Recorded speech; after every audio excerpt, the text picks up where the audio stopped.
This is Alex, and welcome to Barely Braided, where we're taking a deep, deep dive into foster care, adoption, and all things parenting, even the sticky stuff.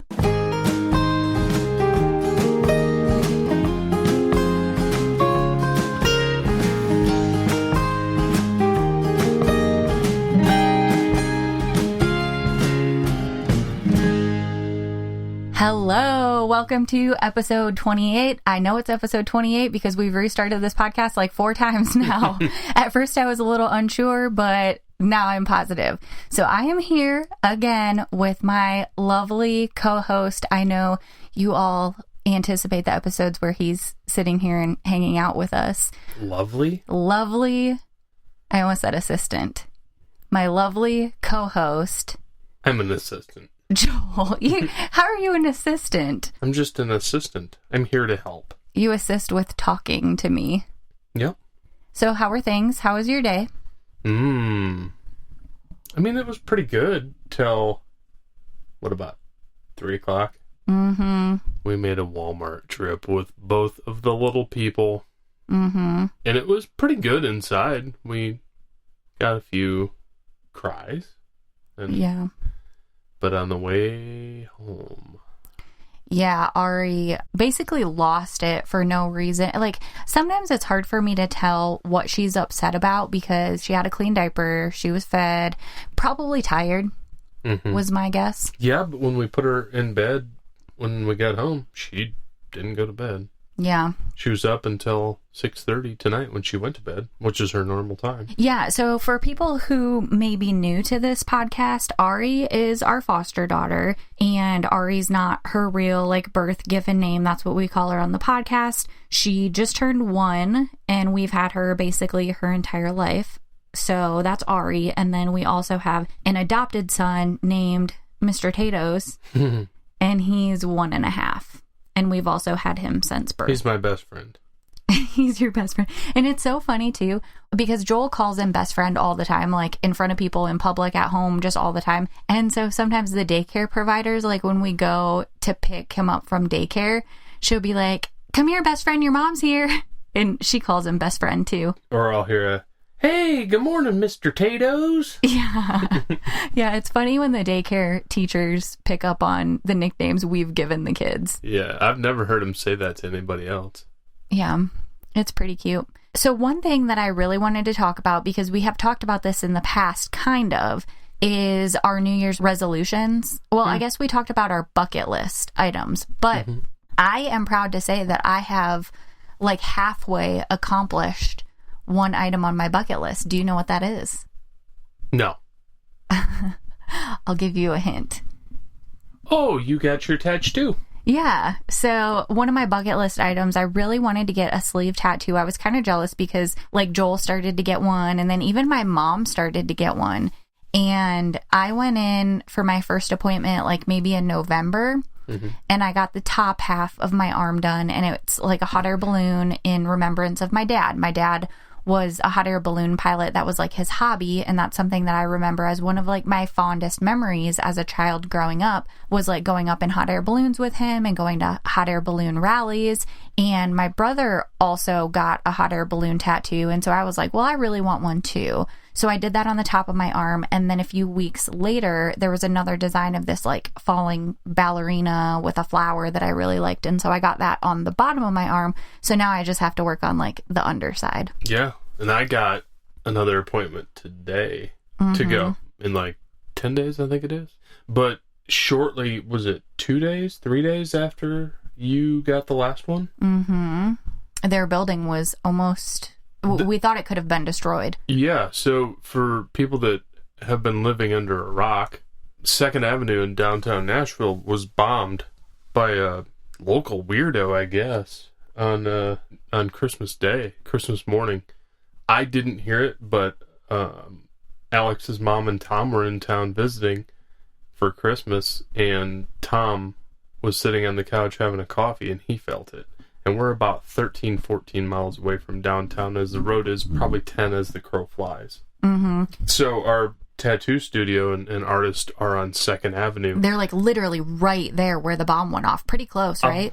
I'd say 50 to 60 yards would be my guess from where the RV was parked to their front door. Well, and so for people who haven't listened to the news or haven't heard this story, it was super strange because apparently an RV pulled up and parked on the side of the road. And so 2nd Avenue, it intersects with like our main road, which is Broadway, which is where all the bars are and all the honky tonks. And 2nd Avenue, there's also some bars and some things on that road as well. And so the RV pulls up at like 1:30 in the morning, and it's Christmas Day. So there's not really anything going on.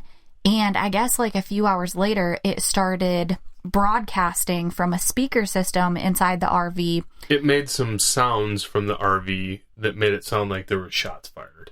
I forgot about that part. Which drew the police to investigate a shots fired call. Yes, and then it started saying that this is a bomb, stay away, Do not approach this vehicle, a bomb's going to go off. Evacuate. Yes, and then it started playing that creepy, like, old downtown. Song.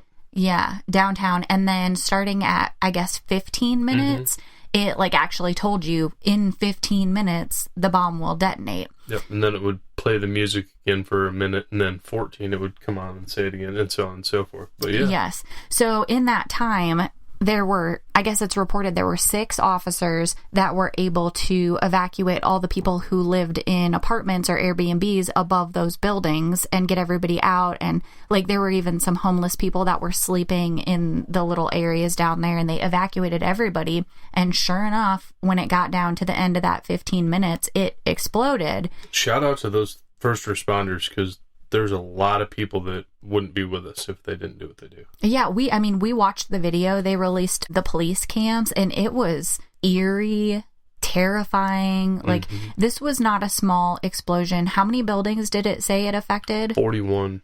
Yeah, like it was a big explosion, and the only casualty was apparently the guy who coordinated it, who was in the RV. In the RV and pulled the trigger, so to speak. Yes. So what they ended up saying is that this guy was basically like was he a conspiracy theorist? Like he was worried about the 5G? About 5G perhaps, and it being something related to China spying on us. He was also interested in lizard people, and yeah. I'm interested in lizard people. Yeah, he was just cuckoo for Cocoa Puffs, it sounds like, so. Yeah, and anyway. He also blew up the AT&T building, was one of the most badly affected. And not the AT&T Batman building that most people associate with Nashville. It was actually an unmarked building that housed a slew of like infrastructure. Their equipment, yeah, and it was really scary because at that point, a bunch of people went without internet. The internet got shut off, and we were one of those people. Yep, for like 3 days. Yeah, several days, and then the 911 lines were down. And all of the regional, well, not all, because not all of them use AT&T, but a vast majority of the 911 in the region was down. Even different states, Kentucky, Georgia, I think some in Alabama. Yeah, well, and that was the scariest part to me because right away, like, we knew very little about the motive or the person who did it. We didn't know anything. But what we did know is that he obviously wasn't trying to hurt anybody with the explosion. He gave out a fair warning, but I wondered what could come from all the 911 lines being down at that point. Coming from a former 911 dispatcher. Yeah. Yeah, like that part to me was the scariest. And oh gosh, I hear Ari crying. Okay, we're going to take a break. Okay, sorry about that. #parent life. So the closet that we podcast in. It's a studio. It's a closet. You're right. And it's in Ari's bedroom. And so. Yeah, there's a slew of HelloFresh boxes above me on the rack. Those are baby clothes sorted by size and gender. Yeah, with special labels made for each box. And that reminds me. Very nicely organized. That reminds me. I wanted to talk about, there are 2 gifts that I thought about.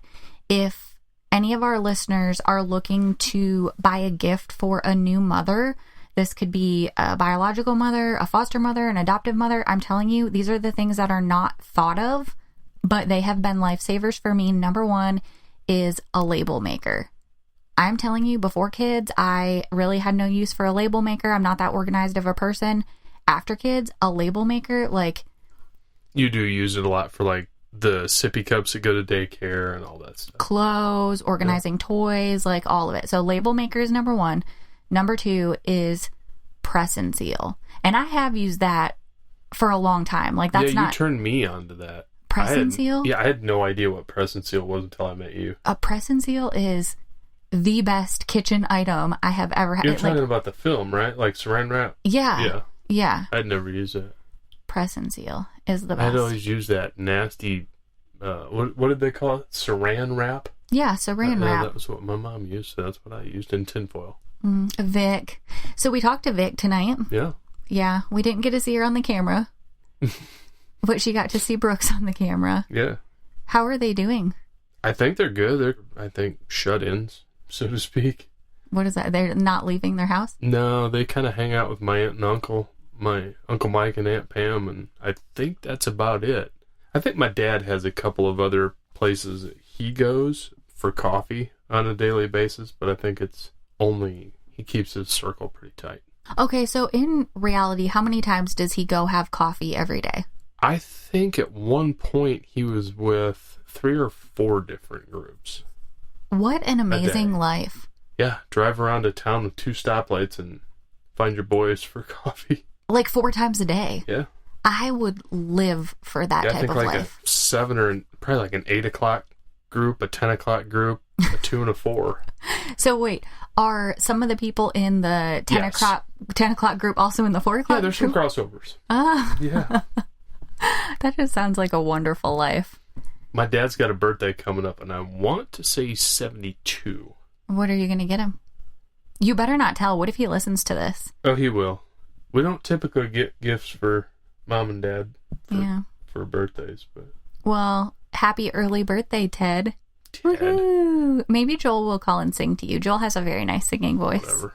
That's true. Okay, so back to bucket list / resolutions. What are your resolutions for 2021, or do you have like one word that you're focusing on this year? I've seen a lot of people do that. Word? Yeah, just like pick a word. Some people, like, they've picked like structure or balance or... Mom. Word to your moms that came to drop bombs that got more rhymes than the Bible's got psalms. I don't even know how that fit in. I don't know either, but you asked for a word and... No, a word that defines 2021 for you, like what your focus is. How about calm, peace? Goose baba. That's a good one. How do you spell it? I don't know. All right. Well, we sound it out. Goose. G-O-O-S. Goose. We're originally from the north, yeah. Goose. G-O-O-S-E-V-A and then B-A-H. Goose baba. Sounds good to me. And for those that haven't listened to us again, Joel struggles with anxiety when it comes to screaming, and Ari. Yeah, she's got the most beautiful, little, playful, soft voice, and she just kind of goes around. But yet, when she screams, it comes from her feet. Yeah. And all the way up. Such a loud sound comes from such a little... tiny girl. She's always been that way. Yeah, and she from day one. Mm-hmm. And she can her lungs are better than Brooks's. Yeah. Well, and also, so I wanted to ask, I've been struggling with Ari's hair a little bit. I know we talked to Kanisha from Tutus and Tennis Shoes several episodes back, and that was super, super, super helpful to me. But one of the things that I'm experiencing now, which, I didn't anticipate, so I didn't ask at the time, is whenever I'm combing her hair in the bath and her hair is like really wet and it's drenched in conditioner, it's breaking off really bad, like shedding, and the comb is filled with like her hair. And is that what you were trying to get a scalp comb for today? No, that was for me. Oh. But I'm wondering how to prevent this because, of course, I'm only combing her hair in the bath when it's wet and when there's a ton of conditioner in there. And I'm not combing it, like I'm being very, very gentle. Like I almost couldn't be more gentle. So I know there are a lot of like early or new foster parents on here, but also for experienced parents or foster parents. If anybody has any advice for me, I would love to hear it because I don't think the amount of breakage is normal for at this ethnic point. Hair. Yes. Yes. Yeah. But she's so cute, though. Ba, ba, ba. Ba, ba, ba, ba. But we never talked about resolutions. Resolutions, stay on track. Yeah. And we're going to talk to the children. How did we say it? How did I say it? Just like more in a positive light. Yeah. Which needs a little explanation because... Don't tell them that I'm just negative Nancy. No, you're not. Because what we mean, we're not addressing situations where you're actually like in a bad mood or saying something like negative to them. It's like in a joking manner if you were to say like... Call Brooks a turd. Hey, turd, come over here. Hey, you little turd. Yes, stuff like that. So instead of using negative words, we're going to try to not do that because even though we're doing it in like a loving or a joking way... They're going to start picking up on it soon, yeah. Yeah, I don't want him to go to daycare and be like, hey, turd, teacher. Yeah, and I can see him, and this is a story from when I was a kid. I just started running around one day going, shit, shit, shit, shit, shit, shit, shit, shit, shit. You did? Yeah, and my mom grabbed me and looked at me, and she said, we don't say that in this house. And I looked her right back in the eye and say, well, I do. I don't think I've ever heard Vicky say a cuss word. Really? Not that I can remember. Yeah, it's pretty rare, but yeah. I have an idea for calm and peace. Goose Faba. Let's get bracelets made that say, what would Vicky do? And every time you're feeling like anxious or the kids are acting up or something, you can look down at your bracelet and think, what would Vicky do? Vicky is the most patient person. Yeah. So. She's a saint. Yes. I'm still trying to figure out what I need to get a tattoo for Mom. Yeah. For my mom. That would be nice. But I don't know, like a saint doesn't have wings. We've called my mother a saint for many years, but. You could get a tattoo of a bushwhacker. For that one time that she visited Nashville and drank a bushwhacker? Yeah, that was one of my favorite memories. Yeah, that was fun. Yeah, that would be good. You could just get her face. Yeah, I could. Like an old, I think I'd, like a high school, like her graduation photo would be cool. Oh, that would be really cool. And it's tough, too, I feel like, to get a portrait tattoo because they can go so wrong. Yeah, but I already have one by our artist and yes, and of Brooks's face, and he did a wonderful job. Yeah, he did a great job. You just have to find the right artist, I think. And he said that babies are the hardest portrait. Oh, really? Yeah, especially the nose and lips. So, anyway. He's really good. Yeah, we really like him. Shout out to Angel at Hart and Huntington here in Nashville. Yeah, no kidding. And hopefully they get up and running soon. So they'll be opening when? Like now? They opened as soon as today, now. yeah. They were actually going to put a pop-up shop in our motorcycle dealership because the engineer said that there was severe structural damage and that like beams were cracked and then yesterday I said to my boss Kim, I said, so what's the status of the Hart and Huntington thing? And he said, well, miraculously they're opening back up tomorrow, so good for them. They're good people. Yeah, good for them because, so many people are out of work right now, and especially jobs like that where you really have to be near somebody. And they've been down, because of COVID at one point too. So COVID and the bombing and all that. So yeah, I'm glad they're up and running again. Yeah, glad to hear that they're reopening. Speaking of COVID, Ari got COVID tested, like near Christmas.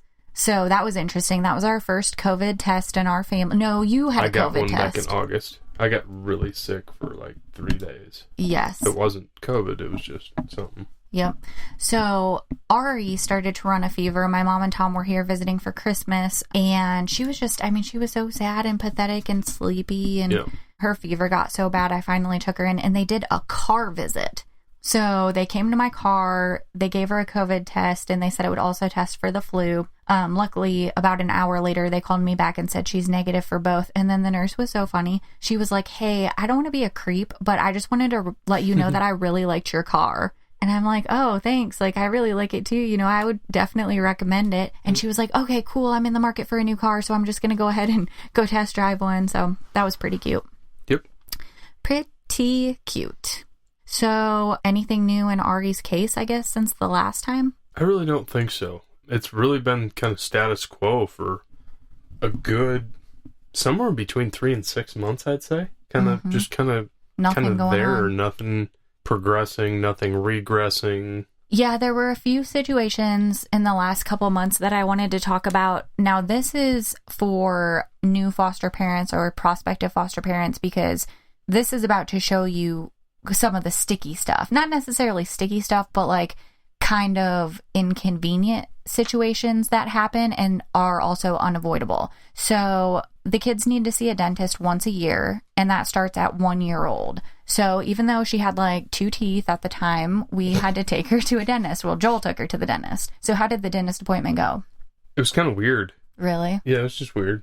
My dad was a dentist, so I never went to a dentist. Like, we went after dinner. We'd go to the office and do our teeth cleaning or whatever. But yeah, it was just weird that because Dad said, they don't really need to go, until they get some teeth. And I know she wasn't going to sit still. No, she had 2, and the doctor brushed the 2 little teeth, and he's like, all right, just make sure you brush them once in a while. See you later.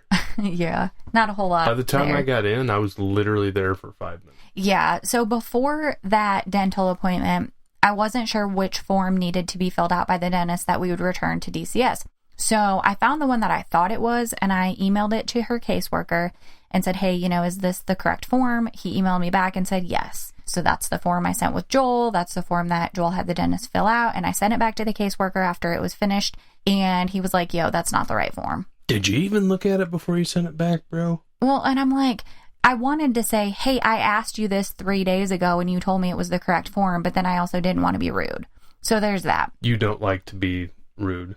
No, I don't mind. Okay, so the second situation, we got an email for an invitation to a virtual court hearing with no prior explanation. We had no idea what this virtual court hearing was supposed to be. And we had less than 24 hours notice. Yeah, it was the next day. And so I emailed back and I just said, hey, what is this for? And also, does she need to be there? And he responded and said, I'm not exactly sure, but I'll find out what it's for. And yes, she needs to be there. And so I messaged him and I was like, yo, I don't think I can get her from daycare, get her on this virtual meeting and get her back into daycare and return to my house to get back logged into work based on the meetings that I have that I can't cancel at this point because it's too last minute. And he was like, well, the judge is going to want to see her. So if you can't, we're going to have to do this court hearing and then reschedule another one later. And you said... I said, okay, fine, I'll figure it out. And he said, he came back with a text that said, that's what Mrs. So-and-so says when she's a little bit mad with me. And yeah.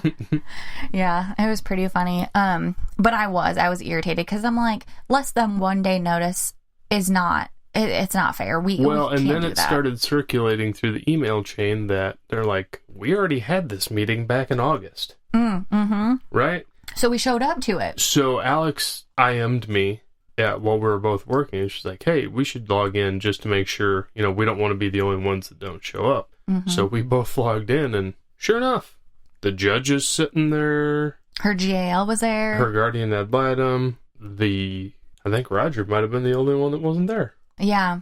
And what did they say when we logged in?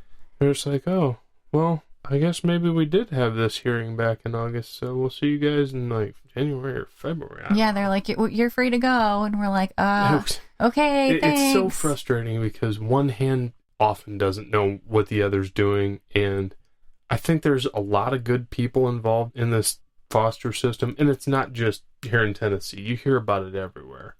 It's just, I almost feel like there's too many cooks in the kitchen oftentimes. Yeah. Yeah, and then the third situation was also a medical thing. So on top of her normal pediatrician appointments that she goes to every couple of months. And she goes to our pediatrician. Yeah, she has like, a normal... Same as Brooks. Yeah, normal pediatrician that she goes every however many months and gets her vaccinations, whatever. But on top of that, she has to have what's called an EPSD&T appointment once a year. What's that stand for? I have no idea. I have no clue.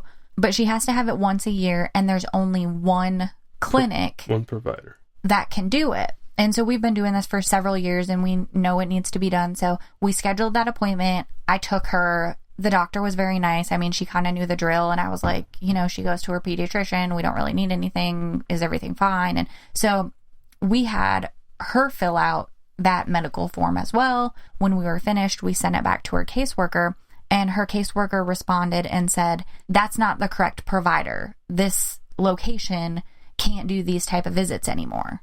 And this was the place that was the only place you could get it done for like the past 4 or 5 years. Yeah. And so I responded and I just said, yeah, I'm really sorry. I didn't know that, but I wasn't about to say, okay, I'll take her somewhere else, because there's already enough appointments with foster. Like, there is, and she's healthy, and it's documented in 9 other different places. Yes. These people are all, the doctor, her pediatrician that she goes to here locally is board certified too. They're all, It's like, wow. It seems, to me, and you can tell I'm getting worked up because I'm kind of stumbling over my words. It seems like a colossal waste of resources. Yes. So he comes back and says, well, I did email this to you a few months ago that the provider for the EPSD&T appointments has changed. Then not true. I am not the type of person who's going to lose that email, who's going to delete it. Like, obviously his emails don't go to my spam folder. It didn't happen. So I don't know. These are the things that you deal with in foster care. It's normal, and it's just what you need to know before signing up, because I would hate to see people not expect things like this and expect it to all be rainbows and butterflies, and then stuff like this starts to happen, and maybe these sort of things don't work with your work schedule, or they don't work for you, cause you too much anxiety, and then you dip out of becoming a foster parent. So the more prepared we can be, the better, I think. Mm-hmm.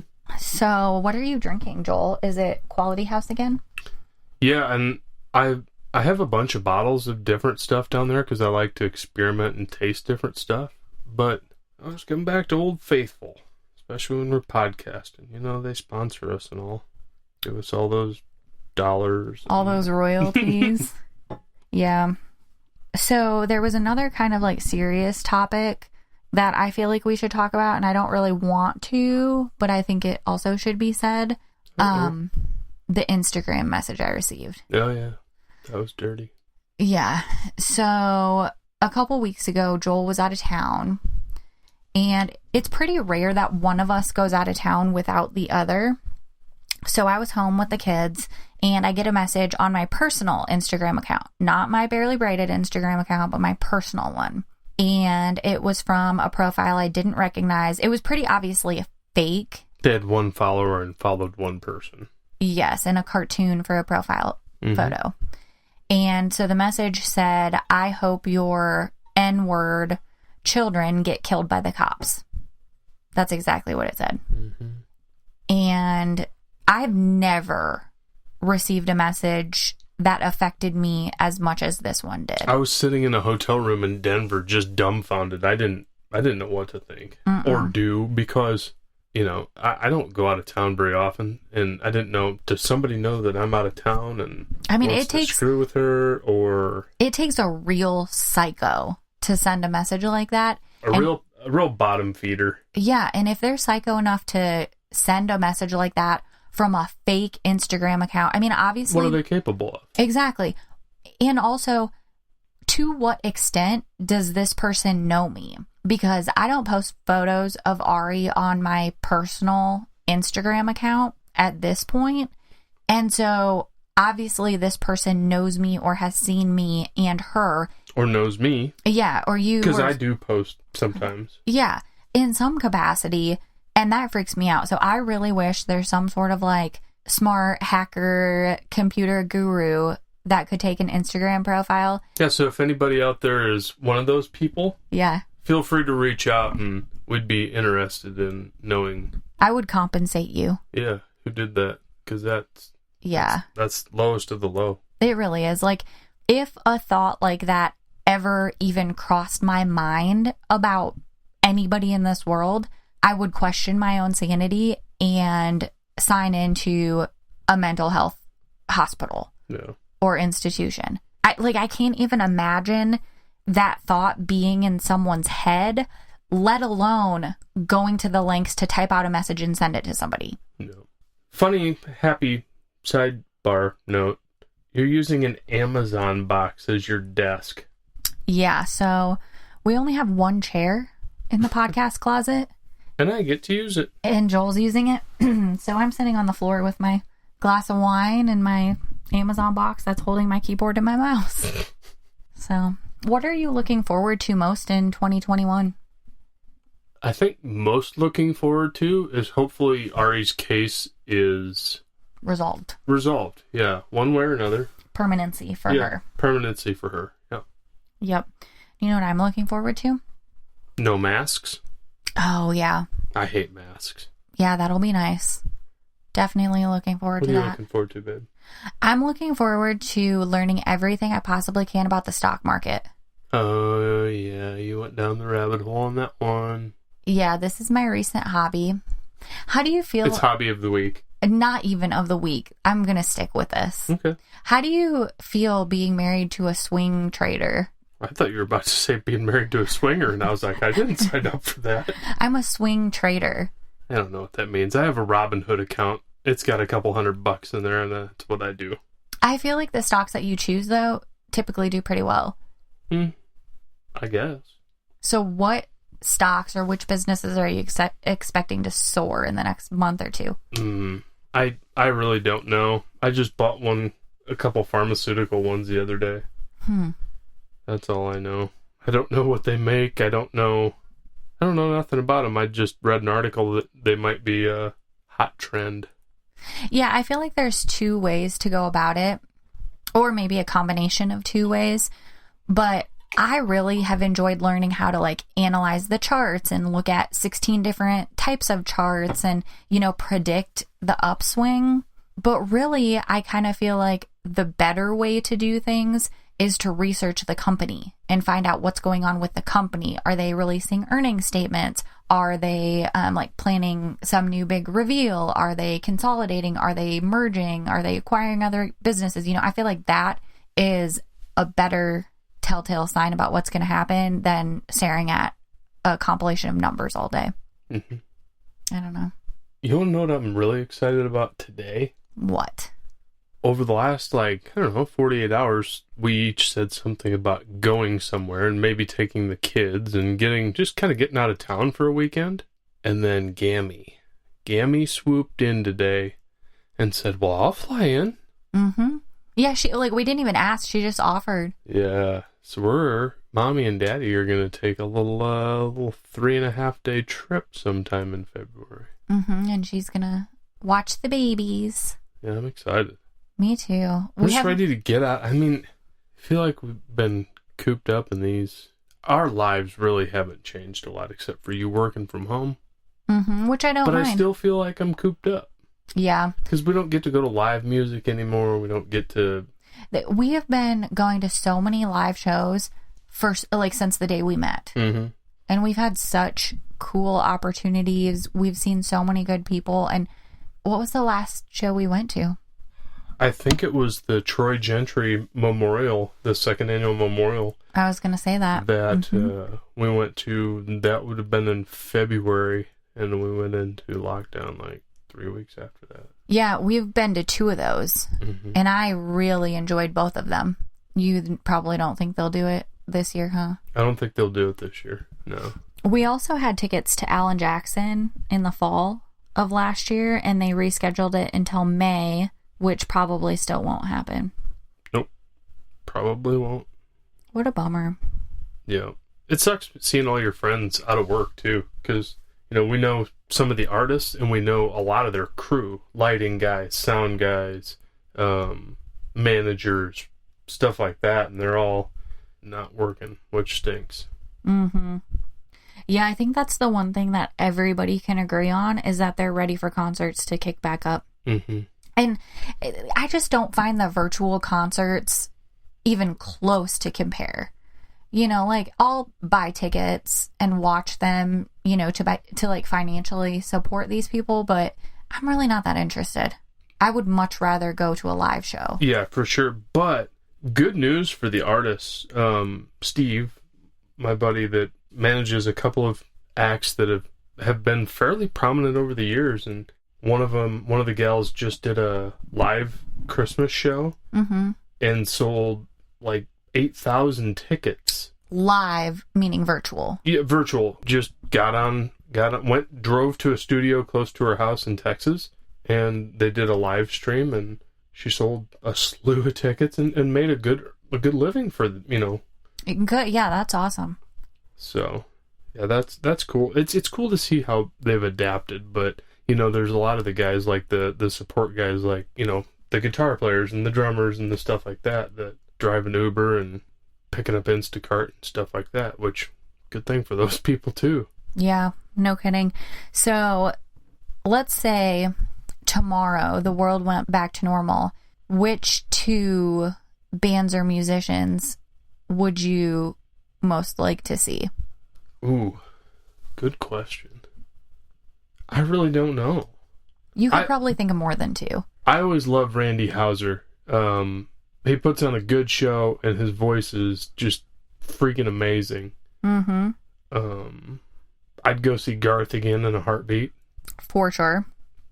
The only other one on my bucket list of concerts that I've never seen is George Strait. Yeah, he's on my bucket list too. And you know who else? Cafe. Oh, yeah. Yeah, I'd go see him. Yeah, he would be... We've been really into him ever since his show on Netflix came out. Yeah. Actually, even before that, because I think I found his song on TikTok. Yeah. Yeah, which, speaking of TikTok, I'm like almost to... She's TikTok famous. I think I'm almost at 24,000 followers on TikTok. So if y'all have a TikTok, my TikTok videos are terrible. I don't know how I got so many followers. We were supposed to see one other show. This was going to be my number one. I know what you're going to say. It was supposed to be the Friday after Nashville was issued the stay-at-home order. Mm-hmm. Our all-time favorite, Joe Diffie. Yep. We were supposed to see him at a little club out in Lebanon, Tennessee, which is about, I think it's 17 miles from our house. And it probably holds maybe 500 people. But we saw him there, and Alex got to meet him. We got to meet him out there a number of years ago, and it was just super fun. Yeah, I nabbed a couple of his pics the night we did get to see him. And his sweaty towel. We didn't take the sweaty towel out of the building. You didn't? No. Oh, I thought you were sniffing his mustache juice. That's disgusting. No, somebody picked it up off the ground for me. I think it was Dale. And Dale. I'm pretty sure I ended up just like setting it on the bar or something like that. Yeah. We might have to do a virtual datasode again. A Zoom datasode. That was so good. You guys should do an episode 2. Dale. Dale. That would be great. And speaking of Dale too, his daughter McKenna loves Mr. Kate. Or she did. I guess I don't know if she still does. Mr. Kate is the interior design channel that I like watching on YouTube. Did you ever hear back from them? I didn't. So I submitted what's it called? Like a casting video telling our story and asking for help decorating our Deadwood home. Not for any reason other than I just thought it would be fun to make the video. I didn't like really think that they would come help or we thought it'd be cool though. But it would be so cool. And I don't know, the video is like a little bit cringy and a little bit embarrassing, but I mean, if you don't do those type of things, like you're never gonna like get opportunities like that. Mm-hmm. So why not? Is there anything else on your podcast bucket list before we sign off for the night? I'm ready for bed, man. I'm tired. It's 7:51. I don't care. And I don't have to work tomorrow. I'll be in bed about 7:55. No, you take a long time in the bathroom to get ready for bed. That's true. So any other affirmations, gratitudes, positive thoughts before we check out? Gratitudes. That's one thing that we've been trying to do every day this year. Yeah. Today, I'm grateful for being able to sit in this room and talk to you. Yeah, me too. I'm grateful for the podcast, and I'm grateful for not only the listeners, but also all the people who I've been able to meet who have been guests on the podcast, because a lot of the people who have been prior guests I've kept up with, and it's so funny how their stories change so quickly, especially like the people who are just getting licensed at the time we spoke or met. It's Shelby in Iowa? Yeah. She's who I was especially thinking of. Like, maybe I'll have to get her on and see if she'd be willing to do a second episode. But, like... Does she magically have, like, 3 kids? Yeah, she, like... I mean, it's kind of a long story how it's happened. But, yes, her family is pretty full right now. From 0 to 3 and... When we spoke, she hadn't had any placements yet. So that's pretty cool. Yeah, it's wild. All right. Well, Joel, thanks for hanging out with me. Thanks for your words of wisdom tonight. You're welcome, Mommy. And also thank you to Ruben. Ruben is this week's podcast editor, and Ruben always does a wonderful job. So Ruben is the always editor. The always editor. And he's the best. And he's so quick, and he does awesome. So we love Ruben. And last thing, the obligatory, if you enjoyed this episode, or if you didn't enjoyed any episodes, or even if you didn't enjoy this episode, consider leaving a review on Apple Podcasts, or really wherever you listen. Our last review said, "Please never stop recording!" Exclamation, exclamation, exclamation. And I really just wish I knew who said that, because that's pretty sweet. I love reading the reviews. I read every single one of them, and they make me smile. So, like they say in Dumb and Dumber, big gulps, huh? What? Well, see you later. See you later. Have a good week.